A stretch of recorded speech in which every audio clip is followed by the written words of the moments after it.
कभी आपने किसी मूषक को देखा है?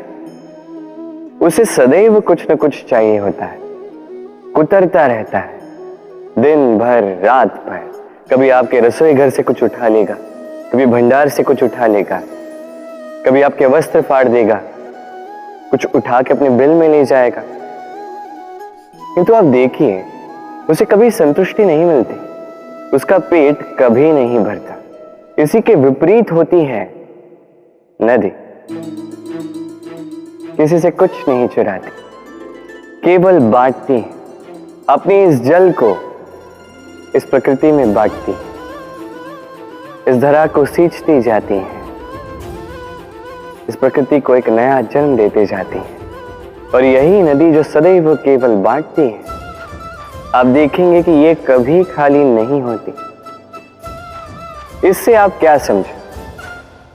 जो सदैव छीन कर खाता है वो सदैव भूखा रहता है। जो व्यक्ति सदैव सब में बांटता है उसे ये भूख कभी नहीं सताती। वही मूषक जो सबसे छीनता है अकेला पड़ जाता है, उसके शत्रु बन जाते हैं। वही नदी जो सब में केवल बांटती है, उसे लोग माता समझकर उसकी पूजा करते हैं। इसलिए छीनने में नहीं, बांटने में विश्वास रखें। भाग्य, कितना सुंदर शब्द है ये भाग्य। किंतु जितना सुंदर है उतना ही रहस्यमय भी है। कब क्या हो जाए कोई नहीं जानता। लोग कहते हैं कि भाग्य में जो लिखा है उससे अधिक कुछ नहीं मिलता, उससे कम भी कुछ नहीं मिलता। नियति की जो लिखी है वो कभी नहीं मिटती। किंतु कोई ये नहीं समझता कि नियति आपकी नीयत से बदलती है। यदि आप शुभ विचार रखेंगे, शुभ कर्म करेंगे, तो नियति आपके साथ अशुभ होने ही नहीं देगी। कभी आकाश में पंछी को देखिए, वो कभी भी भाग्य पर निर्भर नहीं रहता। चाहे कितना भी तूफान आए, कैसी भी हवा चले, घूमता है एक एक तिनका उठाकर। अपना सौभाग्य, अपना घर स्वयं बनाता है, अपनी संतान को अस्तित्व में लाता है, उसका पालन पोषण करता है, उसे उड़ना सिखाता है। भाग्य पर निर्भर कभी नहीं रहता। और यही बात हमें भी तो सीखनी। स्मरण रखिएगा, आपका भाग्य कोई लिखी हुई नियति नहीं है। आपका भाग्य वो सत्य है जो दिन प्रतिदिन आप स्वयं लिखते हैं।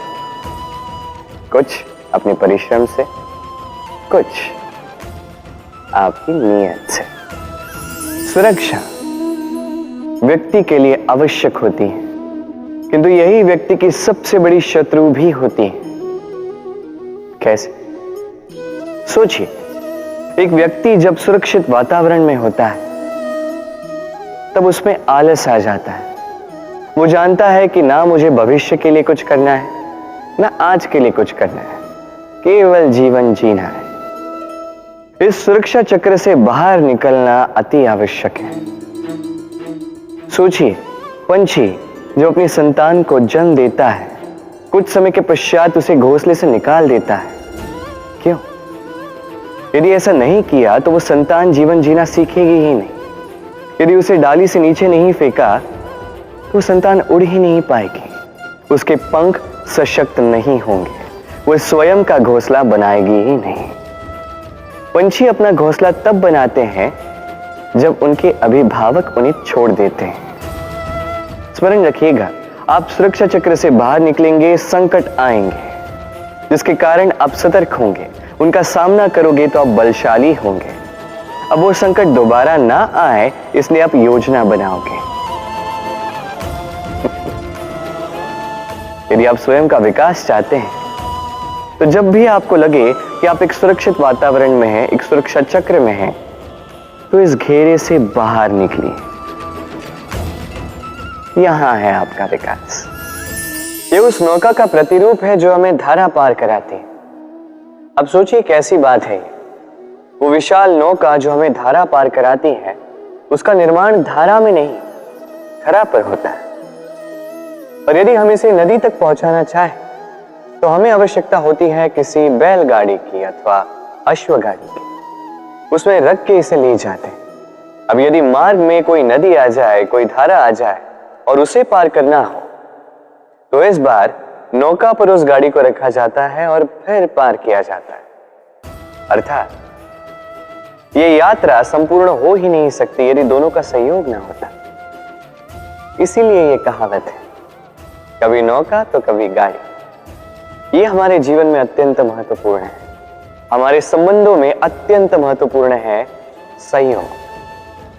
सदैव साथ मिलकर चले, सदैव संयोग करें, सदैव सुखी रहेंगे।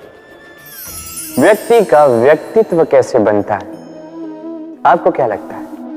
व्यक्ति जन्म से अपना प्रारब्ध लेकर आता है या आपको लगता है कि यह प्रकृति व्यक्ति के लिए उसकी नियति लिखकर देती है? नहीं, ऐसा कदापि नहीं होता। मैं आपको समझाता हूं। जब भी वर्षा होती है, किसी बूंद को देखिए। अब ये बूंद जहां गिरेगी उस पर निर्धारित करता है कि आगे क्या होगा। यदि ये बूंद गिरती है किसी खेत में तो ये किसी नए पौधे को जन्म देगी। यदि वो गर्म तवे पर गिरी तो स्वयं को भस्म कर देगी। यदि वो किसी सर्प के मुख में गिरती है तो विष बन जाती है। सीप के मुख में गिरती है तो मोती बन जाती है। यदि वही किसी पत्ते पे गिरे तो ओस बन जाती। एक ही बूंद, किंतु उसकी संगत उसका भविष्य और उसका व्यक्तित्व निर्धारित करती है। अब वो तो केवल एक बूंद है, उसके हाथ में है केवल गिरना। कहां वो भी वो निर्धारित नहीं कर सकते। किंतु आप मनुष्य हैं। आप चुन सकते हैं कि आपकी संगत क्या होगी, किन लोगों के साथ आप पलेंगे बढ़ेंगे।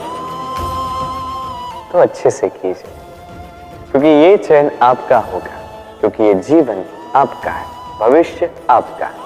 अब महान बनना है या नहीं, ये निर्णय भी आप ही का होगा। मनुष्य का स्वभाव होता है सदैव वही बोलना चाहता है, कभी किसी की सुनना नहीं चाहता।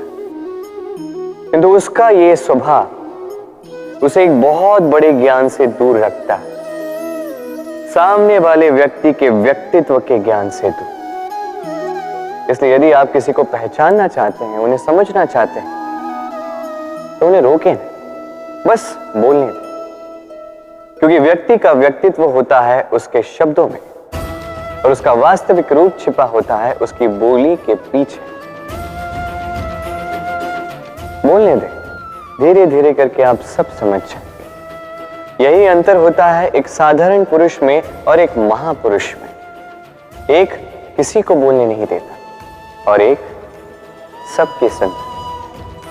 तो चयन आपका होगा, आप साधारण बनना चाहते हैं या असाधारण, क्योंकि ये भविष्य आप ही का है। भाग्य और कर्म, दो ऐसे शब्द जिनसे संसार घिरा है। कोई कहता है मेरे भाग्य में ये नहीं था जो मेरा जीवन ऐसे हो जाता, जो मुझे ये मिल जाता।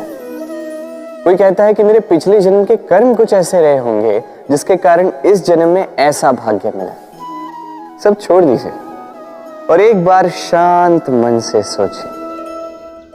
आप जानेंगे कि भाग्य और कर्म दोनों इसी जन्म के हैं। अंतर बस इतना है।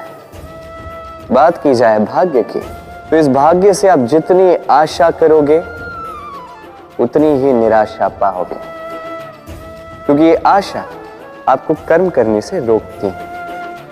यदि बात की जाए कर्मों की, तो अपने कर्मों पर जितना विश्वास रखोगे उतना ही सफलता को अपने पास पाओगे। एक बात स्मरण रखिएगा, भाग्य आपके कर्म निश्चित नहीं करता, किंतु आपके कर्म ये आपका भाग्य अवश्य निश्चित करते हैं। वर्षा ऋतु आरंभ होते ही पक्षियों के खेमे में संताप मच जाता है, और ऐसा हो भी क्यों ना। घोंसले टूटने लगते हैं, वृक्ष गिरने लगते हैं।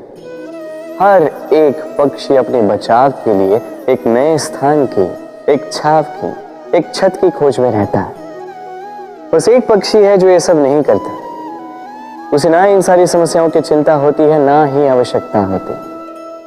और वो पक्षी है बाघ। वो इन सारी छोटी समस्याओं से बहुत ऊपर उड़ता है, मेघों से भी ऊंचा। इसलिए ये सारी छोटी समस्याएं जो आपके जीवन में आती हैं, इससे स्वयं को घिरने ना दें। अपनी सोच को ऊंची बना के रखें, आपकी ये समस्या अपने आप नीचे आ जाएगी।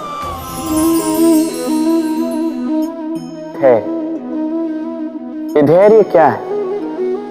कोई गुण, कोई भाव, कोई सोच? मेरे लिए ये धैर्य एक सवारी। आप सोच रहे होंगे कि ये कैसी सवारी? सवारी तो अश्व की हो सकती है, हाथी की हो सकती है, ऊंट की हो सकती है। धैर्य की सवारी क्या होती? चलो आपको एक बात बता देता हूं। इस संसार में ऐसी कोई सवारी नहीं है जिसने कभी अपने सवार को गिराया ना। चाहे वो ऊंट हो, चाहे हाथी, चाहे अश्व, कभी चलते चलते डगमगा ही जाते हैं। फिर वो सवार पहले गिरता है किसी के घुटनों में, फिर गिरता है स्वयं की दृष्टि।